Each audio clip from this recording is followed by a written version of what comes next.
Hello and welcome to ABW Line Watch. It's the second one I've ever done, so let's get on with it. Right, fantastic bit of news to start with.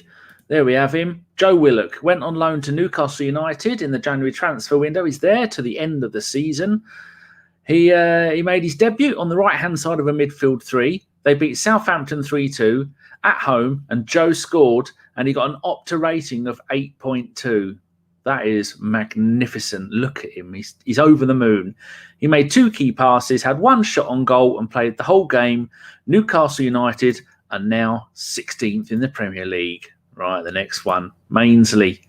He joined West Brom on loan in the Premier League for the rest of the season. You know that bit.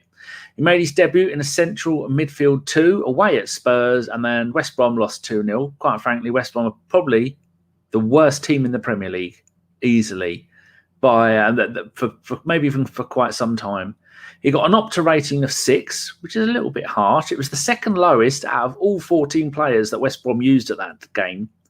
He had an 87% pass success rate. Well, that deserves more than a 6.0, surely. Don't call me Shirley. West Brom are still second from bottom. Oh, well.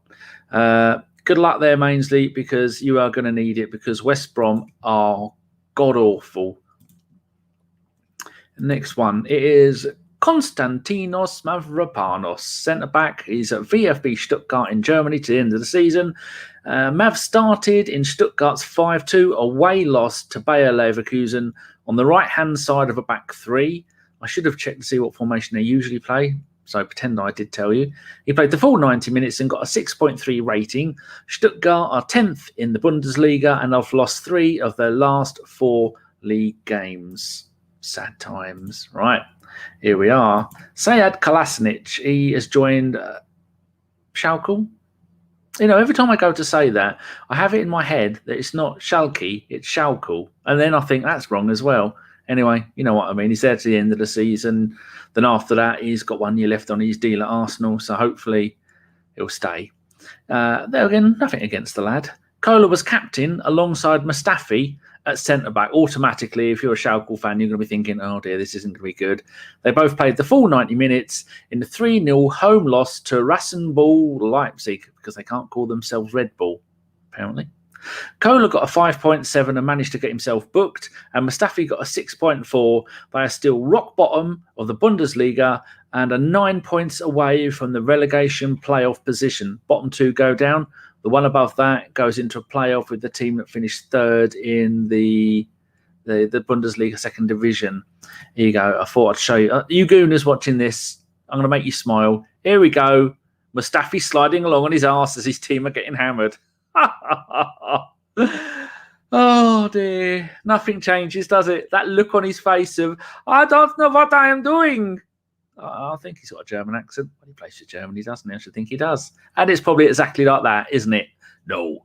Fair enough. Talking about people that irk me. Matteo Guendouzi, Hertha Berlin to the end of the season. Matteo came on. I watched this game. Matteo came on in the 56th minute for Hertha Berlin in their 1-0 home loss to Bayern Munich. Now, that's not bad, losing 1-0 to Bayern, the greatest team in German football for the last decade, probably. I mean, I'd like to say Dortmund are, but I'm only kidding myself. He got an OPTA rating of 6.9. Well, WhoScored.com gave him a 6.9. I don't know if that's OPTA. You find it out yourselves. He had a 58% pass success rate with 7 accurate passes. That's something we need. And 1 key pass. Hertha are now 15th in the Bundesliga and only above the relegation playoff spot on goal difference. Oh, dear. Could be 3 ex-Schooners getting relegated. We don't need to hear that, do we? Here he is, the little man we all thought would be so good. Lucas Torreira, on loan at Atletico Madrid until the end of the season. They played tonight. Well, it's actually just gone midnight on Tuesday, but when I started writing this, it was tonight. Lucas came on at halftime for Felipe in the 2-2 home draw with Celta Vigo on Monday night. He got a 6.4 rating, made 2 successful tackles. They are still top of La Liga and are 8 points ahead of Barcelona and have 2 games in hand. That's not bad, is it? You leave Arsenal, go on loan, win the title. Maybe even more. Are they still in the Champions League? I don't know. Right, next picture. Big Willy Saliba. He's at Nice in France. Ligue 1. there you go. I'm going to do another bit of French pronunciation in a minute. Shame Chris won't hear it because Chris doesn't listen to his own podcast, does he? He's better than that.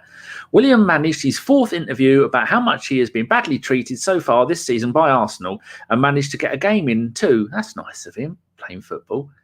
It's not all his fault.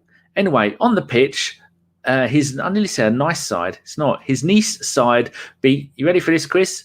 Angers. Oh, as soon as I start doing this, a cat comes in and wants attention. No, Betty, stay. Leave me alone. Don't give me them looks. They beat Angers 3-0. Oh, I've messed that up now, haven't I? Beat him 3-0 at home. He got a 7.5 rating. Angers, they were, I think they're 6th in League. Oh. And Nice were quite near the bottom.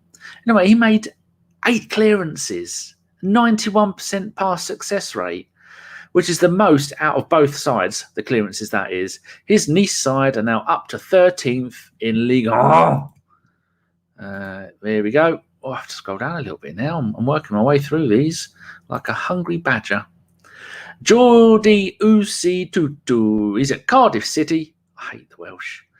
Until the end of the season, I mean, teams, not the people. I named my daughter Sian, for God's sake. That's a Welsh name. I don't like the Cardiff and I don't like Swansea. Teams. Geordie's Cardiff went to Bristol City and won 2-0, but he is still out with a hamstring injury. He's now missed 20 league games in a row with a hamstring injury. Surprised Arsenal haven't called him back. George Bird hasn't said they've called him back. So what do I know? I just get all this from transfermarket.com.net. .co.uk, bot something. Cardiff are now 14th in the Championship, and hopefully they get relegated.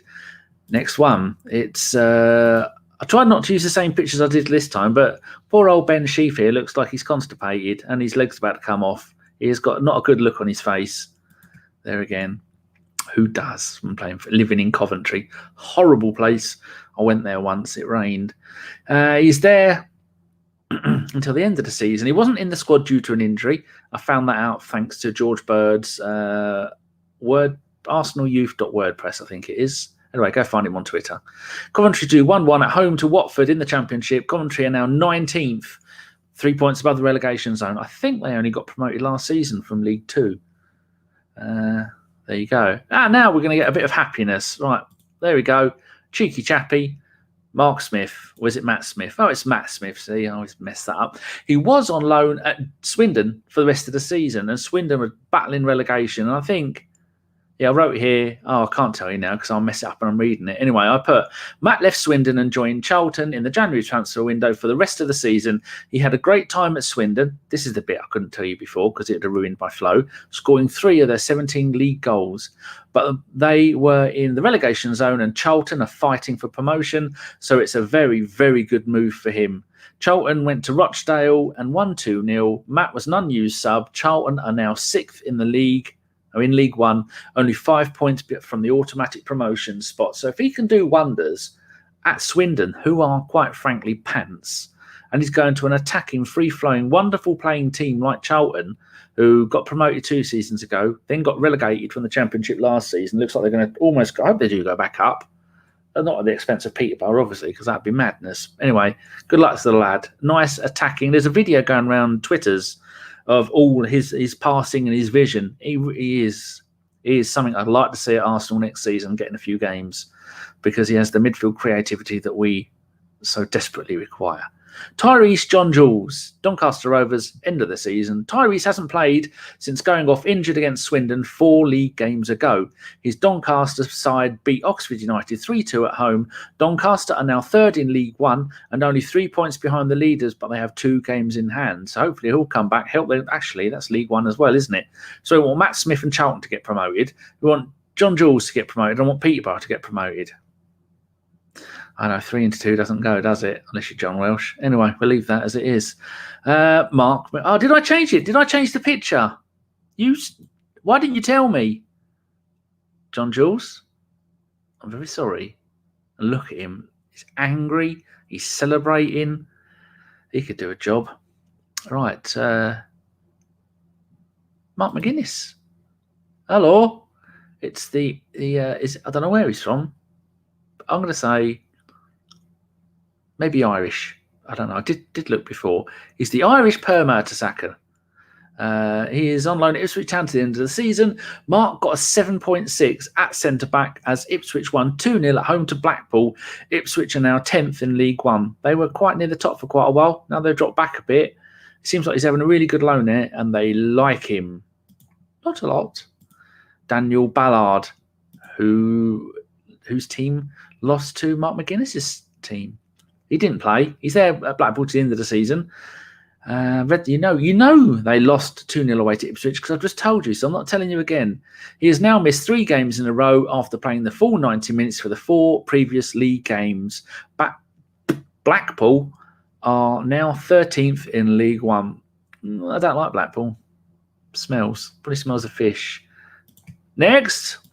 Thank you very much. I say next, I'm the one pressing the button, so I'm really telling myself. Harry Clark, he looks like a bit of a menacer. He's on loan at Oldham Athletic in League 2. That's the 4th tier of English football. At the end of the season, Oldham haven't played a game in League 2 since the 30th of January. I wrote that, then realised today is only the 8th-9th of February, so that's 10 days. Does that count? I don't know. You make your mind up. Let me know on a postcard. Harry played that game at centre-back. Oldham are 13th in League 2. I don't like Oldham either, so they can get relegated for all I care. Here we go. Next one. Talking of disastrous, pointless loans and people who should retire from football, it's Joseph Oluwu. I think that's correct. No, fair enough. He was on loan at Cork City. Got them relegated for the first time. The team that did the double in Ireland 3 years ago got them relegated in a half season because they only played the half season. So you know you're doing well when you get a team relegated in Ireland and then your next loan is to Wealdstone. I had no idea Wealdstone even had a team, let alone what division they were in. So he joined him in the January transfer window after a disastrous loan at Cork City. I don't know why I said it like that. Yes, I do. It's Craig Revel-Horwood from Strictly Come Dancing. Oh, good God. I've plagiarised him. They got read that bit. He was sent on loan to Wealdstone, and he said Waterstone. Wealdstone. I'm losing it now because we're getting near the end. Get on with it. Who are 18th in the National League. That's the 5th tier of English football, and they're right near the bottom. I mean, there's 24 teams in that league, I think, or 22, one of which doesn't play any games, and the other one is Barnet. So they're virtually relegated. They lost 4-1 away at Darlington in the FA Trophy at the weekend, and he didn't play. I don't think it made any difference if he had played or not. He's not very good. He's 21 years old. And it's one awful loan after another. Talking of awful loans, Zek Medley. I expected more from this lad. He left Gillingham, who were in the middle of League One, and joined Kilmarnock in the Scottish Premiership or Premier League or Premier Division, whatever they called it this week. I don't know. They change. In the January transfer window, he made his debut in the 2-0 away loss at St Mirren. Now, I went and found this on the BBC iPlayer. No, BBC News. And I watched 2.5 minutes of highlights. It wasn't any of it his fault. This is what I've written. Neither goal was his fault. After watching the highlights, it was the bloke with the blonde hair who played next to him at centre-back. I think he was a centre-back. He was rubbish. He thinks he was playing FIFA and was dispossessed in their own box. He was trying to do drag-back free kick. No, drag-back trick skills, not free kick. Trick skills. And as he was trying to do these 2 or 3 drag-backs, the St Mirren player took the ball off him, ran off and scored. And I think, looking at it, Zek was playing on the left side of centre-back or maybe even left-back. I don't know. It was a mess. It was 2 minutes of highlights. Don't hassle me, people. And so he got a 6.3 rating and had 2 shots at goal. Their striker only had 3 shots at goal. And he is a large gentleman, long legs. You wouldn't want to mess with him. He's a little bit like the McGuinness, but not quite as tall. I don't mean Paddy. I mean Mark, I think. I think that's his name. Or Matt. I don't know. Which was the second highest for his team. Kilmarnock are 10th out of 12 teams in the Scottish League, but their system is an absolute joke because 6 teams at a certain point fight for the title and 6 teams fight for relegation, fight to avoid relegation. The Scottish leagues are notorious for being absolute pony and a mess, and they just need sorting out and having 2 divisions like most small nations do. Well, just cancel it because Rangers have won it. That'll make it a lot easier. Did I even show his picture? I bloody didn't, did I? I spent ages trying to find Zek's picture. I couldn't find. I found a little bit of him. They were playing in white that day, I tried to get a screen grab of him, but they didn't zoom in on him, and he was just busy being angry. So there he is in his Kilmarnock kit. It's not Huddersfield like I thought it was. So I think that's all Coventry. That does look like Coventry, doesn't it? Oh, this is Kilmarnock Pie. Unless Kilmarnock Pies sponsor Coventry, he is definitely not at Coventry. Right, there you go, you wonderful people. This has been ABW Loan Watch, and I am going to go and have some tuna and rice. Thank you very much, and good night.